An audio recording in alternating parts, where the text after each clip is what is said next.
What's going on, y'all? Thanks for checking in the Khaliis Take. You know what to do. Hit that like, subscribe button. Also hit that notification bell just so you can get the newest and the bonus content first. But hey, let's just go ahead and jump right in. It seems like the notion is out there now about the Clippers looking into a point guard. And, ever since Marcus Morris made the statement about them getting a backup point guard or needing a backup point guard, it's been more, notified now that they need one, or that's something that they should look into, which I've said all last season that's something that they should look into. I said earlier this season that's something that they should have looked into in regards to, making a trade and, looking into that type of acquisition. So we all know that the Clippers are a good team constructed.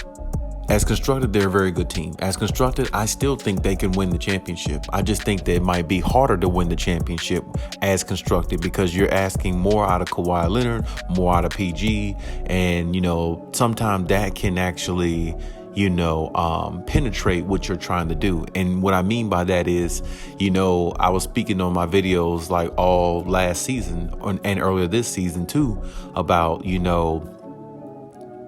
Ty Lue having Kawhi Leonard and Paul George average 5-6 assists a game. If you look at last year, they both was averaging, I think, over 5 assists a game or over 6 assists a game. And that's good. But like I said, at the same time, that's asking them to do something that they usually don't do.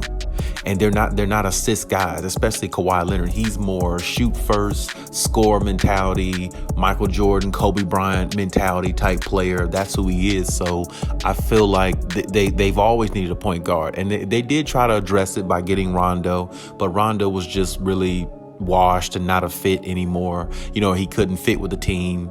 And, he just wasn't a good locker room presence guy, which he never really has been throughout his career. And when you think about that definitely, hurt the Clippers because the Clippers, they're more predicated off of, good chemistry, good locker room, fight for the next man, one next man up mentality. We're all brothers, family, all in this together. That's the way they kind of carry it as a team. So, Rondo just wasn't a fit, but they haven't really went out. They haven't looked for or put that type of piece back into play since. And now more so than ever is probably the time to get a backup point guard, especially now that Marcus Morris is saying one of the players on the team.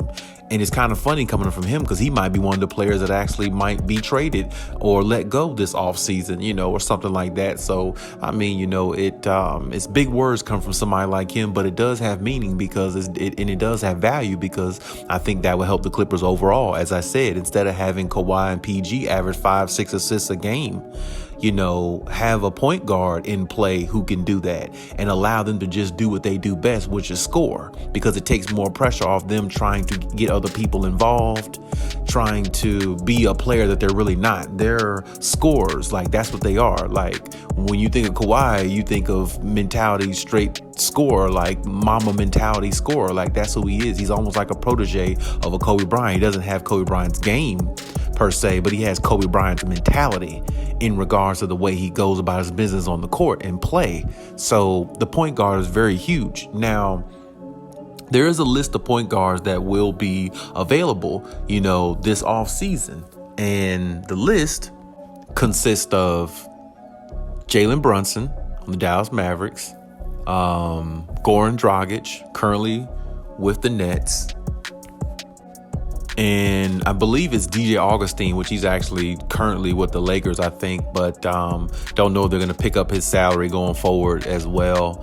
And then I think it's another guy out there, Javon Carter, I think is his name, but not much on the list right now. But as a backup point guard, all those names, maybe besides Javon Carter, I don't know too much, about him.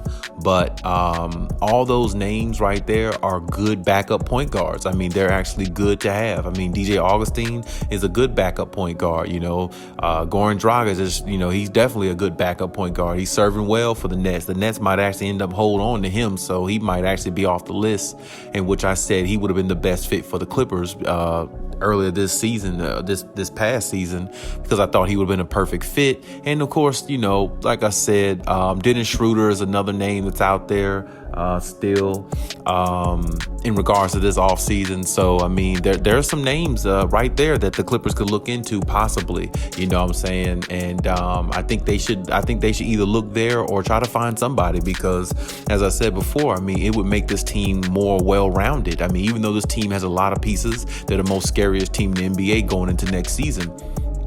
But what would make them even more well-rounded is if they had that point guard that can really put everybody in their right position and play the way they like to.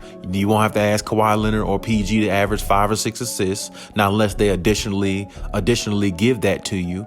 And now you got somebody who can anchor the offense a lot more smoother. And when they get in tough situations, like, against a team like the Pelicans, like they were in the play-in, where Kawhi or PG couldn't show up, or Kawhi was out, but PG, didn't show up as well. You have a situation where you got an anchor on the court where he can control everything and get everybody where they like it, get everybody in their sets, and let everybody eat off of what he's providing, which would be high quality passing, understanding time of possession, things like that, and getting everybody in their right spots to make them be a more effective and give more efficiency, allow more efficiency on the offensive end. And and in saying that might actually help somebody like Marcus Morris and players like that. And that's the reason why I said the point guard for the Clippers are so crucial, because when you look at Marcus Morris and players that play inconsistent and things like that, maybe even Zubac, a point guard can help those players play better in regard to being more efficient, because you don't have to throw Marcus Morris the ball and he has to try to, dribble, back somebody down, try to make a decision and pass it, or make a decision, do a turnaround fadeaway or something like that. Now, if you got a point guard, he can already be in that position, backing somebody down, ready to just, give him a two drop step, go into the paint, score, or maybe a turnaround fadeaway. He doesn't have to maybe second guess himself and maybe try to think to pass or to find the open man, because that's really not Marcus Morris' game either. So it's like when you think about the Clippers, they got a lot of good pieces, but what would make them all complete is if they had a point guard that they felt that can control the offense, especially going in with the second unit, because of course, your starting lineup would be, Reggie Jackson, Kawhi, and all them. But if you have a backup point guard who can take some pressure off Reggie Jackson, maybe Reggie Jackson doesn't have to, play the point guard role as much. Maybe he can kind of play point guard some, a little bit of shooting guard, which he really is a shooting guard. It'll take less pressure off Reggie Jackson too. And that's, less pressure off him, the less fatigue he'll get. Because, him handling the ball, bringing the ball up, trying to run plays, and be the shooting guard that he is, shooting the score, it takes a lot more energy out of him. So it's like you're taking more pressure off of him to allow him to get more rest, have somebody that you trust that can run the offense, that comes off the bench. That's a huge part of your offense.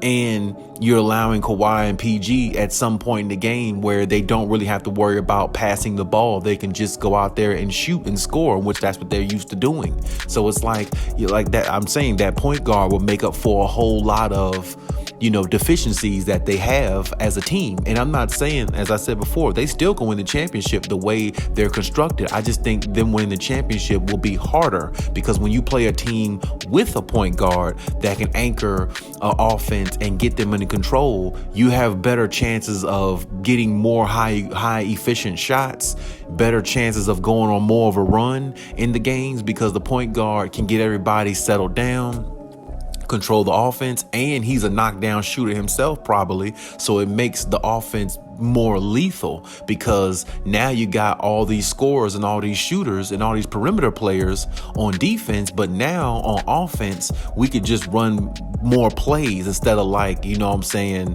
making up something on the fly, which it seems like when the Clippers play sometime, it looks like that's what they're doing out there on the court. They're making up something on the fly. They're not really running plays like a Golden State. Like when you look at Golden State, it looks like they run their plays. It looks like they actually practice those plays before they actually go out there and play against their opponent. That's what it looks like when they play, because they play a pretty style of basketball. It's very, very efficient, high quality shots. Don't beat yourself with unill-advised shots and allow your offense to flow. And that's the way the Clippers offense should be. But the only way it's ever going to be like that is if they have a very, very good point guard who can do those things and who can make their offense even a little bit more versatile than what it is. See, right now they got a lot of talented players, raw, skilled, talented players, but they don't have that one guy that can put them all in the right position and don't mind not scoring, or just knock down shots when he's called upon. You see, Reggie Jackson is somewhat of that, but Reggie Jackson's a shooting guard, so Reggie Jackson likes to score. So at some point, Reggie Jackson is really not looking to pass. He's really looking more to score the basketball rather than actually to facilitate it at some point in the game. Whereas if you had somebody like Jalen Brunson, DJ Augustine, somebody like that, they're really not looking to score per se. I mean, they will score if they have to. Shout out to Jalen Brunson. He had like 41 points, in last night's game, where the Mavericks did pull out a victory against Utah, but they're more or less looking to score when needed to. And that's the type of player you need. Somebody who really has the mentality. It's okay if he scores 20 points, but it's more imperative that he gets 10 assists. And if you have somebody with that mentality who can still play at a pretty decent level, you got something going. And that's what the Clippers need. That's what the Clippers are missing. And this is the reason why Marcus Morris said it, and I've said it on numerous occasions. That's what's going to complete their team, because now not only everybody is playing in their natural position, now even the superstar players are not really thinking past the ball, or I need to get 5 assists a game to get my other guys involved, because that's the only way our offense is really that's the only way our offense looks less predictable. You see what I'm saying? So with that point guard, your offense is going to look less predictable anyway, because the point guards will probably be a knockdown shooter. And on top of that, like I said, Kawhi and PG can do their thing offensively, and whatever they give you assist wise would be an additional. It wouldn't have to be mandatory. See, more like now when they play, it looks like they have to get 4 or 5 assists a game to make the offense don't look as, noticeable. It doesn't make it look, as, noticeable where, you can figure it out. So it's like, if they get the point guard, I feel like it'll just put them over the hump right where they need to be. And if they get in games like I said, the game against the Pelicans, if they had a point guard, they would have won that game, because when they got the 13-point lead in the fourth quarter with like several minutes to go, the point guard would have calmed the game down, settled them down more, got them more high quality shots going down the stretch of the game, rather than just jacking up a bunch of threes and, trying to, settle down the momentum of the other team. That's the point guard's job. He can do that because he can find his own way of scoring at times, just because the defense is focused on other players. And if he can, penetrate to the basket, which most, high level point guards can, especially the ones I named, now you can kick it out and penetrate to the basket and kick it out to somebody wide open for a 3, like Nicholas Batum in the corner or the elbow, where he usually likes it, where he hits a high percentage. Now the offense is flowing a lot better, and now the offense is more or less trusted when you go against, teams that's going to give you, problems when they're trying to make a run and the momentum is shifting away from you. Now the momentum could shift back because you got somebody who can pull the momentum back. That's what a point guard does. The point guard does all those type things, even though a lot of people don't see that and know those things, but that's what a point guard can do for you. And that's what the Clippers need, because in situations where, like even if you look at when they played the Dallas Mavericks last year in the playoffs, if they had a point guard that they really trust, that they can utilize, that can, get everybody where they need to be, that series wouldn't have went that far. It wouldn't have went 6 or 7 games. It wouldn't have went 7 games. It would have went, maybe 5 or 6 games, because you would have had more structure on offense, and you would have asked Kawhi Leonard to do a lot less on offense, and that rather than what he did, which is turn to God mode and help the Clippers win. But that really could have been the detriment to him, because he used a lot of energy in the first round, whereas he used too much energy and it caused him to get hurt.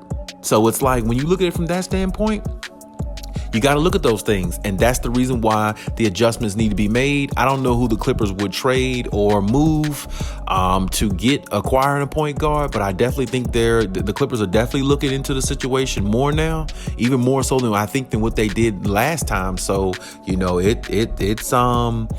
it's going to be interesting to see what type of moves they make and what type of offers are put out there on the table. But I definitely think the Clippers are looking more that direction. I don't know if it's going to be one of the point guards that I named, but I definitely think the point guard position is the focal point. And whoever's out there on the market, I think the Clippers just might try to make a run at it and see what they can get.